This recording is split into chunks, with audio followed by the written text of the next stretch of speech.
Gordon was cross. Why should Henry have a new shape, he grumbled. A shape good enough for me is good enough for him. He goes gallivanting off to Crewe, leaving us to do his work, and comes back saying how happy he feels. It's disgraceful. And there's another thing. Henry whistles too much.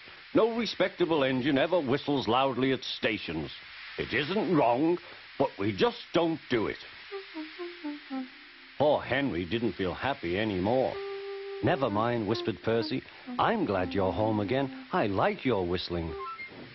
Goodbye, Henry, called Gordon. We're glad to have you with us again, but remember what I said. Later, Henry stopped at Edward's station.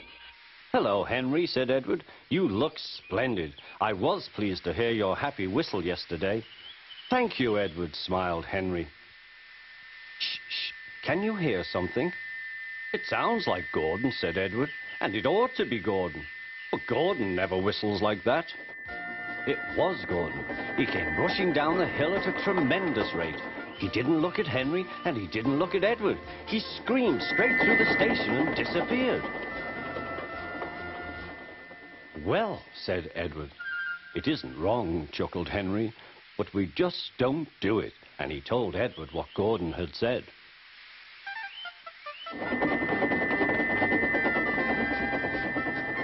Meanwhile, Gordon screeched along the line. The noise was awful.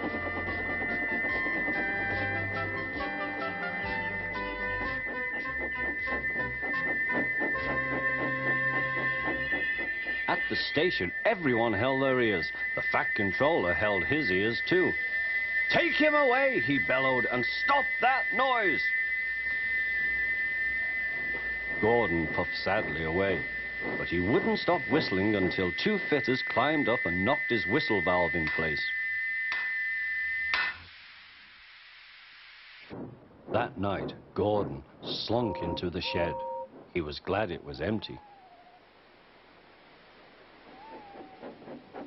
It isn't wrong, murmured Henry to no one in particular, but we just don't do it. No one mentioned whistles. Next morning, Henry was enjoying himself enormously. I feel so well, I feel so well, he sang. Trickety-tock, hummed his coaches. Then he saw some boys on a bridge. Peep, peep, hello, he whistled. Oh, he called. The boys didn't wave and take his number. They thought it fun to drop stones on him instead. They've broken our glass! They've broken our glass! Sobbed the coaches. The passengers weren't hurt, but they were cross. Call the police! No, said the driver. Leave it to Henry and me. What will you do, they asked. Can you keep a secret? Yes, yes. Well then, said the driver. Henry is going to sneeze at those boys.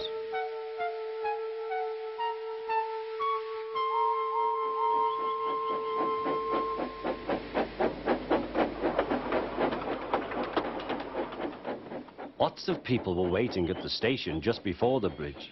They wanted to see what would happen. Henry has plenty of ashes, said the driver.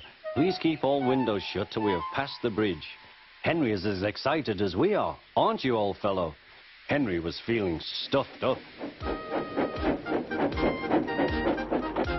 Soon they could see the boys, and they all had stones. Are you ready, Henry, said his driver. Sneeze hard when I tell you. Now, he said. Achoo-shoo!